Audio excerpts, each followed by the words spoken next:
स्वागत है आपका फैट टू फिट सीरीज़ के नेक्स्ट एपिसोड में। ये जो फैट टू फिट सीरीज़ है ये समझने के लिए है कि वेट गेन के लिए क्या क्या फैक्टर्स है जो रिस्पॉन्सिबल है। तो इस सीरीज़ के फर्स्ट चैप्टर में या फर्स्ट एपिसोड में हमने देखा कि which are the factors responsible, root causes of weight gain. उसके बाद हमने देखा कि जो भी फैक्टर्स है उनको एक एक स्टार्ट किया हमने समझना। तो पहला फैक्टर हमने देखा मेंटल फैक्टर्स जो है, स्ट्रेस जो है। दूसरा हमने देखा कि इमोशनल फैक्टर्स, इमोशनल ईटिंग किस वजह से होता है। अब हम लोग देखने वाले हैं कि हार्मोनल और बायोलॉजिकल फैक्टर्स कौन से हैं। एक बात अपने दिमाग में डाल लीजिए कि अगर आपको वेट लॉस करना है तो सिर्फ एक्सरसाइज या सिर्फ डाइट प्लान फॉलो करके आप एक हेल्दी वेट लॉस या सस्टेनेबल वेट लॉस नहीं कर सकते हो। आपको हमेशा ये याद रखना है कि बहुत सारे चीज़ें हैं जो रिस्पॉन्सिबल है इस वेट गेन के लिए। तो आपको उस हर स्पीड ब्रेकर को, उस हर अड़चन को, हर्डल को आपके उस राह से हटाना होगा, तब आपका वेट लॉस ठीक से होगा। तो ये वीडियो बहुत ही अच्छे से और बहुत ही प्रॉपरली से सुनना है, ठीक है। तो पहला हमारा फैक्टर है इंसुलिन रेजिस्टेंस। अभी जब भी हम लोग खाना खाते हैं तो इंसुलिन रिलीज होता है। क्यों? क्योंकि वो सेल्स को इंस्ट्रक्शंस देता है कि जो भी एक्स्ट्रा ग्लूकोज अभी या फिर जो भी ग्लूकोज अभी खाने की वजह से आया है उसे आप कंज्यूम करो और उसे आप यूटिलाइज करो एनर्जी के लिए, ठीक है। अभी होता क्या है, जब इंसुलिन रेजिस्टेंस हो जाता है सेल्स का, तो ये ग्लूकोज तो सेल्स नहीं ले रहे हैं क्योंकि अभी इंसुलिन रेजिस्टेंट हो गए। रेजिस्टेंट मतलब क्या? अभी सेल्स इंसुलिन का नहीं सुन रहे हैं, ठीक है, कि हमें ग्लूकोज लेना है, सेल्स नहीं सुन रहे। अब क्या होगा, ये जो फैट है एक्स्ट्रा ग्लूकोज है वो फैट में कन्वर्ट होगा और वो जमा होते जाएगा आपके अलग अलग एरियाज़ में, बेली में, थाइज़ में, सब जगह पे, मेजरली आपके बेली में, राइट। तो बेली फैट का और एक रीज़न क्या है? Insulin resistance. तो आपको इसके साइंस क्या है? एक तो आपका बेली फैट, दूसरा है आपको स्वीट्स और अनहेल्दी कार्ब्स का क्रेविंग्स होगा, जैसे कि आपका बर्गर, पिज़्ज़ा, वड़ा पाव, ये आपका क्रेविंग्स होगा। तीसरा ये है कि खाना खाने के बाद आपको थोड़ा एनर्जी लेवल ड्रॉप आपका नज़र आता है, तो हमें समझना है कि शायद हमें इंसुलिन रेजिस्टेंस हो रहा है, राइट। तो इतना याद रखना है कि अगर इंसुलिन का लेवल जो है वो कंटिन्यूसली अगर हाई है तो आपका फैट लॉस जो है वो थोड़ा डिफ़िकल्ट रहेगा। इसके बाद हम लोग देखते हैं कि जो हार्मोन्स रिस्पॉन्सिबल है हमारे हंगर के इच्छा को क्रिएट करने के लिए या ये बताने के लिए कि मेरा पेट भर गया है। अभी लेप्टिन जो है वो हार्मोन ऐसा होता है हमारे बॉडी में जो हमें ये सिग्नल देता है कि बस अब पेट भर गया है, अब और खाना मत खाओ। और ग्रेलिन ऐसा हार्मोन है जो ये बताता है कि हंगर स्टिमुलेट करता है। तो होता क्या है, ये इम्बैलेंस हो जाता है, लेप्टिन रेजिस्टेंस हो जाता है और ग्रेलिन का इम्बैलेंस हो जाता है। तो लेप्टिन रेजिस्टेंट हो गया तो क्या हो गया, अभी माइंड ये नहीं सुन रहा है कि पेट भर गया, तो पेट भरने के बावजूद आप खाते जाओगे एंड उस तरह से आपका खाने का जो कैपेसिटी है वो बढ़ता जाएगा और ग्रेलिन जो है वो हंगर ट्रिगर करते रहेगा। तो ये इम्बैलेंस हो गया। अभी इसका साइंस क्या है? ओवर ईटिंग होगा, स्लीप साइकिल जो है वो आपका पुअर होने की वजह से या ठीक ना होने की वजह से भी ये ग्रेलिन इम्बैलेंस आपका हो सकता है। कितना भी खाओ आपको सेटिस्फाइड फील नहीं होगा और इसलिए आप फ्रीक्वेंटली आप देखोगे कि आप स्नैक करने जाओगे, आप कुछ ना कुछ तो आप देखोगे कि खाने के लिए मिल रहा है तो मैं खा लूँ। तो ये होता है आपके लेप्टिन और ग्रेलिन, ये दो हार्मोन्स जो है जो रिस्पॉन्सिबल है आपका ये बताने के लिए कि पेट भर गया है या भूख लगी है। तो ये दोनों भी इम्बैलेंस हो गए। कॉर्टिसोल, कॉर्टिसोल और स्ट्रेस हार्मोन हमारा जो मेंटल फैक्टर्स का वीडियो था, जहाँ पे स्ट्रेस किस तरह से रिस्पॉन्सिबल है वो हमने देखा वहाँ पे, तो आप इसको डिटेल में देख सकते हो उस वीडियो को। और जिस सारे वीडियोस के फैट टू फिट सीरीज़ सारे वीडियोस के लिंक आपको डिस्क्रिप्शन बॉक्स में मिल जाएंगे, आपको वहाँ से लिंक पे क्लिक करके आप उसे देख सकते हो। तो ये इतना याद रखना है, क्रोनिक स्ट्रेस ज़्यादा फैट एक्यूमुलेट करता है बॉडी में, स्पेशली बेली फैट एक्यूमुलेट करेगा। तो ये जो चीज़ है वो हमें वेट गेन में हेल्प करेगी, डिटेल में आप वीडियो में देखेंगे। और नेक्स्ट इम्पॉर्टेंट थिंग है हमारा थायराइड हार्मोन। थायराइड हार्मोन जो है वो बहुत बहुत बहुत ही इम्पॉर्टेंट रोल प्ले करता है हमारे मेटाबॉलिज्म को अच्छा रखने में।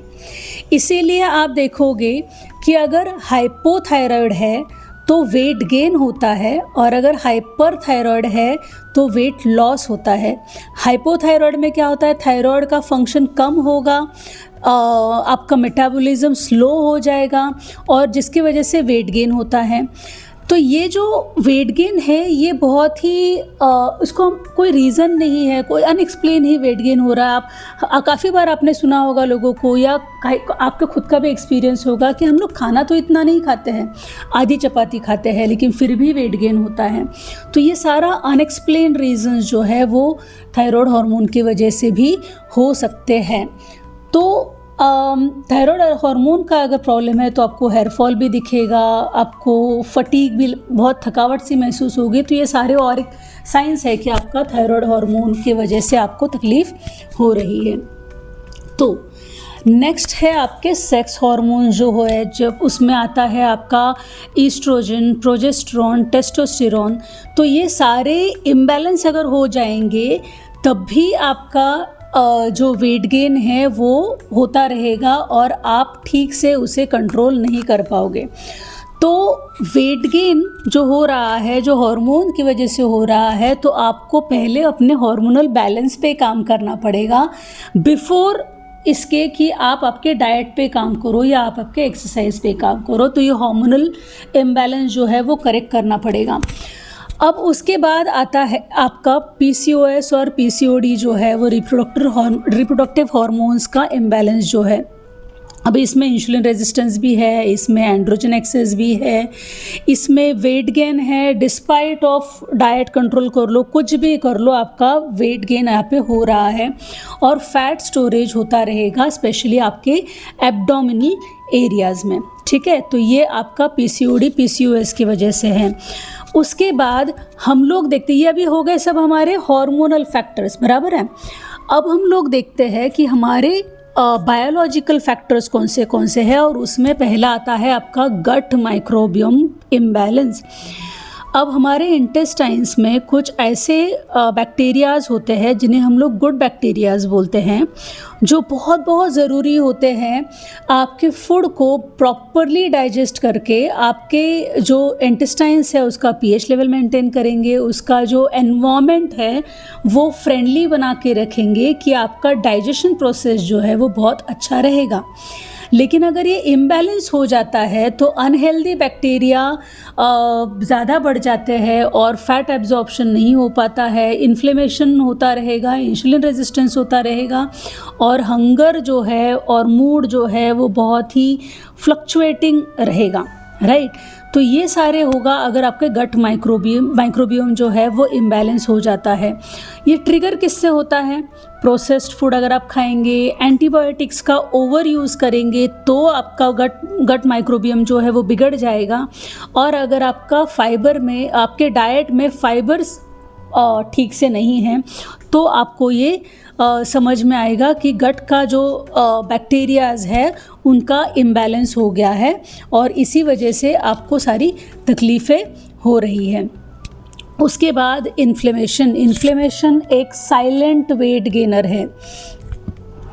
इन्फ्लेमेशन जो है ज़रूरी नहीं कि आपको अगर कुछ दुख रहा है तो ही बॉडी में इन्फ्लेमेशन है, नहीं, काफ़ी सारी चीज़ें हो रही है। अगर आपके गट में अनडाइजेस्टेड फूड पड़ा हुआ है, अगर आपका टाइमली सब कुछ नहीं है, आप आपके लाइफस्टाइल जो पैटर्न्स है वो अनहेल्दी है, रात को ज़्यादा जागना हो गया, स्लीप साइकिल्स प्रॉपर नहीं है, तो भी ये जो चीज़ है वो हो सकती है इन्फ्लेमेशन, और इन्फ्लेमेशन की वजह से आपका वेट गेन हो रहा है, ये आपको समझेगा भी नहीं। तो इसीलिए आपको इस पे काम करना पड़ेगा। अब ये सोर्सेस क्या क्या है इन्फ्लेमेशन के, मैंने आपको कहा पुअर डाइट, स्ट्रेस हो सकता है, गट इश्यूज़ हो सकते हैं, और कम नींद लेना, ये सारे जो चीज़ें हैं वो इन्फ्लेमेशन के लिए रिस्पॉन्सिबल हो सकते हैं, जिन पे हमें काम करना पड़ेगा। जेनेटिक्स, एपिजेनेटिक्स, ऑब्वियसली अगर आपके जीन्स में ही अगर ऐसे कोई हार्मोन, ऐसे कोई चीज़ें हैं जो जल्दी वेट गेन करने में आपको हेल्प करती है, तो उसके पे भी आपको वो भी एक तरीका है जिससे आपका वेट गेन हो रहा है। और लाइफस्टाइल जो आपका है वो भी रिस्पॉन्सिबल होता है। तो जेनेटिक फैक्टर्स ऑब्वियसली आपका प्री डिस्पोजिशन बताता है, लेकिन ऐसे नहीं है कि आप उस पर काम नहीं कर सकते। ऑब्वियसली आपको थोड़ा मुश्किल होगी, लेकिन आप वेट लॉस आराम से, अगर आप डेडिकेटेडली काम करोगे तो हो सकता है। लाइफस्टाइल चेंजेस भी आपको करने पड़ेंगे।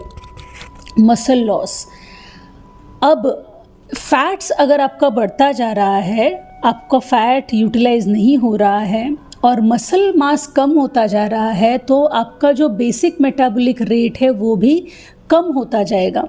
बेसिक मेटाबॉलिक रेट मतलब क्या होता है कि एट रेस्ट भी आपके बॉडी कुछ कैलोरीज कंज्यूम करती है, तो और जो भी जनरली आपके जो डेली रूटीन के लिए भी जो कैलोरीज बर्न करती है बॉडी, वो आपके बेसिक मेटाबॉलिक रेट में आ जाएगा, वो भी आपका कम होगा अगर मसल मास आपका कम होता जाएगा। ऑब्वियसली उसके फैक्टर्स, ओबेसिटी तो है ही, लेकिन एज के साथ भी अगर आप एक्सरसाइज नहीं करते हो तो आपका मसल मास कम होता जाएगा और आपका जो मेटाबॉलिज्म है वो भी कम होता जाएगा, मेटाबॉलिक रेट जो है वो भी कम होता जाएगा। इसीलिए ये भी एक बहुत इम्पॉर्टेंट फैक्टर है समझने के लिए कि हमें मसल लॉस नहीं होने देना है, या फिर ऐसे करें कि उसके ऊपर अगर काम करेंगे तो उसको स्लो डाउन हम लोग कर सकते हैं। बिकॉज एजिंग प्रोसेस के साथ थोड़ा मसल लॉस तो होगा ही, लेकिन इसको हम लोग स्लो डाउन ऑब्वियसली कर सकते हैं।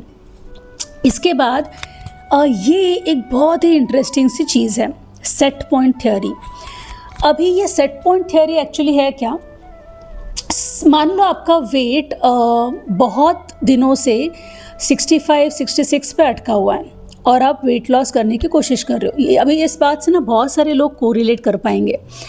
आप वेट लॉस कर भी लेते हो, 2 किलो 3 किलो कम भी कर लेते हो, और फिर अचानक से आपके जो खाने की तरफ जो आपका खाने का पैटर्न है वो अचानक से अनकंट्रोलेबली ख़राब हो जाता है। आप एक्स्ट्रा कैलोरीज खा लेते हो, आप सोचते हो चलो आज नहीं कल देखते हैं, आपका माइंड उसको फॉलो नहीं कर पाता है। और तो ये क्या है, ये आपके बॉडी का डिफेंस मैकेनिज़्म है। बिकॉज बॉडी के हिसाब से आपका वेट बहुत सालों से अभी 65 पे था, तो बॉडी क्या करेगा, जैसे उसे ऐसे लगेगा अरे 4 किलो कम, मतलब कि it is not healthy for the body, तो बॉडी जो मैकेनिज़्म है वो उसे वापस 65 पे लाने के लिए मेहनत करेगा और आपका ये सारी चीज़ें बिहेवियरल चेंजेस दिखाई देंगे।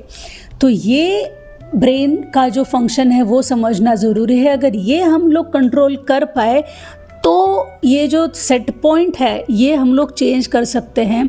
ज़रूरी नहीं कि वो सेट पॉइंट वही रहे, वो 65 ही रहे, ऐसे नहीं है। वो सेट पॉइंट हम लोग चेंज भी कर सकते हैं, लेकिन उसके लिए माइंड को भी ये समझना ज़रूरी है, अच्छा सेट पॉइंट अभी 60 है या सेट पॉइंट अभी 58 है, तो उस हिसाब से हम लोग उसको समझना है और उस हिसाब से ही हमें काम करना है।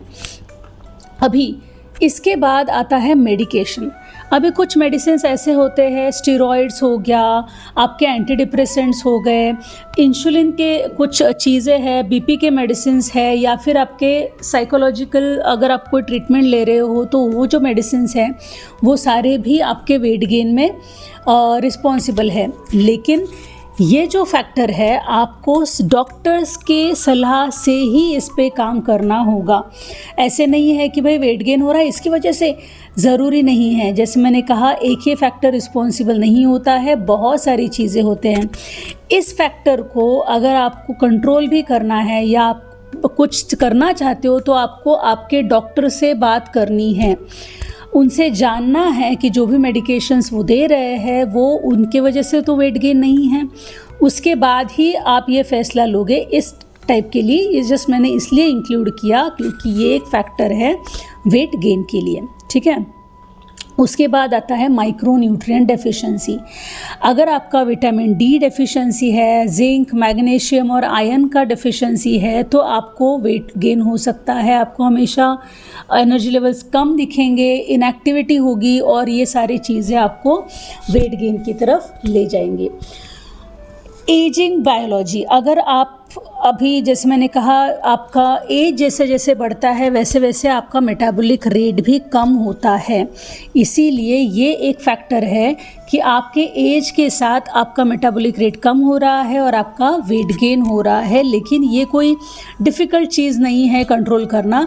जैसे मैंने कहा कि आप एक्सरसाइज करते रहोगे तो आपका मसल मास अच्छा रहेगा, मसल मास अच्छा रहेगा तो आपका मेटाबॉलिक रेट भी बेसिक मेटाबॉलिक रेट भी अच्छा रहेगा। तो ये सारी चीज़ें आर ऑलवेज वर्केबल, तो उन पे हम लोग काम कर सकते हैं। अभी एनवायरमेंटल ओबेसोजेंस, ये जो चीज़ है ये क्या है? ये ऐसे कुछ केमिकल्स है जो हार्मोनल इम्बैलेंस करने में कंट्रीब्यूट करते हैं। अब ये कहाँ पे मिलते हैं? हमें प्लास्टिक्स में मिलते हैं। हम लोग जो डिस्पोजेबल पैकेजिंग्स यूज़ करते हैं उसमें ये चीज़ मिलते हैं।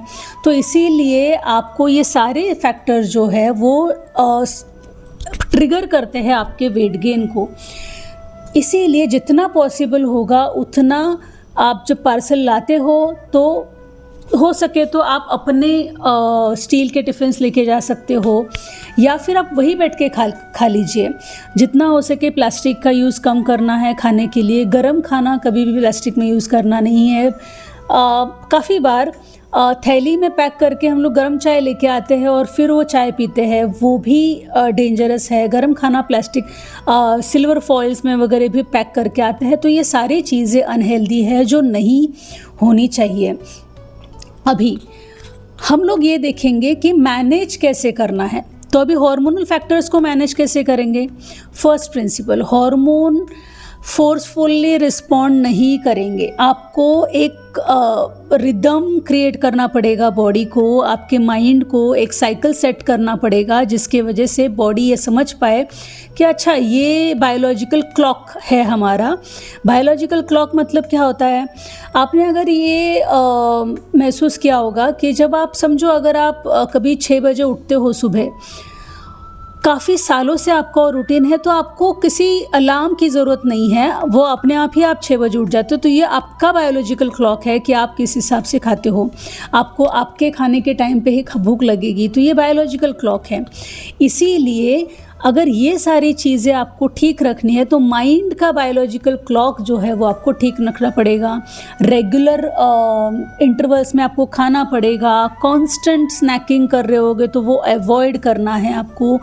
कार्ब्स को और फाइबर्स को, प्रोटीन को, सबको अच्छे से कंबाइन करके आपको खाना खाना है जिससे आपका हेल्दी वेट मेंटेन रहेगा।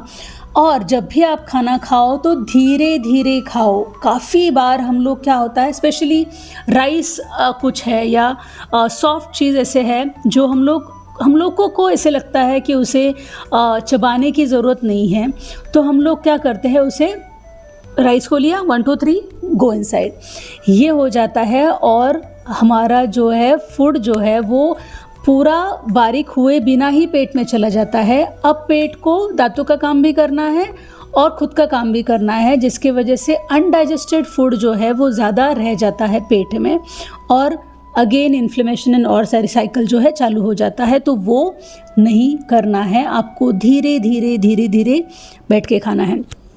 मेरी मदर इन लॉ को एक बहुत अच्छी आदत है, वो जब खाना खाती है तो बहुत ही स्लोली, सब कुछ भी करे, उठ जाओ कुछ भी करो, लेकिन वो अपना धीरे धीरे धीरे धीरे खाना खाएंगे, बिकॉज ऑफ विच अभी इस एज में भी उनका जो डाइजेशन है वो बहुत ही हेल्दी है। तो ये बहुत अच्छी चीज़ है जो मैंने सीखी है।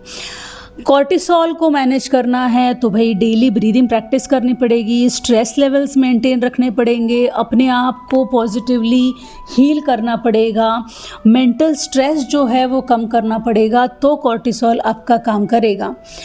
ग्रेलिन, लेप्टिन और स्लीप हार्मोन्स को अगर आपको बैलेंस करना है तो रुक जाओ, जब भी आपको ऐसे लगे कि भाई मुझे फुल हो गया है तो रुक जाओ, आपके माइंड को सुनो, आपके बॉडी को सुनो। स्लीप साइकिल, उठने के टाइम, सोने का टाइम, ये बहुत ही रेगुलर, बहुत ही प्रॉपर रखो। जब रात को आप सोते हो तो लाइट्स ऑब्वियसली कम रहेंगे और आपको रात का जो खाना है वो जल्दी खाना है। हमारे जो नाना जी, दादाजी के टाइम के जो लोग थे, आप देखोगे गांव में अगर आप जाओगे तो सुबह 4 बजे पूरा गांव जग जाता है और शाम को 7 साढ़े 7 बजे पूरा गांव सो भी जाता है। तो इससे होता क्या है कि 6 बजे के अंदर सबका खाना भी हो जाता है, खाना खा के सब लोग अपना काम कर लेते हैं, घूम के आते हैं तो पेट भी खाली हो जाता है एंड देन वो जल्दी सो भी जाते हैं। तो ये बायोलॉजिकल क्लॉक जो है वो बहुत अच्छे से मेंटेन रहता है जब गांव साइड में जाओ। तो यहाँ पे ये हमने देखा कि डिनर जो है अर्ली, और उसको हम थोड़ा सा लाइट रखेंगे, बहुत ऐसे हैवी कुछ नहीं खाएंगे खाने में कि उससे आपका पेट जो है वो भरता रहे। देखो, रात को एनर्जी की ज़रूरत नहीं होती है, तो आपको रात के वक्त फाइबर्स ज़्यादा खाने होते हैं कार्ब्स से ज़्यादा। तो फाइबर्स में क्या आता है, सैलड्स आता है, आपके स्प्राउट्स आएंगे, ये आपके फाइबर कंटेंट बढ़ाएंगे, वो आपको रात को सोते समय ज़्यादा खाना है। या तो आप सूप पी लो, सिर्फ वेजिटेबल सूप पी लिया आपने, वो भी चलेगा। लेकिन रात को सोते समय आप फ्रूट जूस वगैरह या फ्रूट्स खा के आप सोओगे तो वो एनर्जी गिविंग फूड है, तो ये आपको नींद आने में भी तकलीफ़ हो सकती है उससे।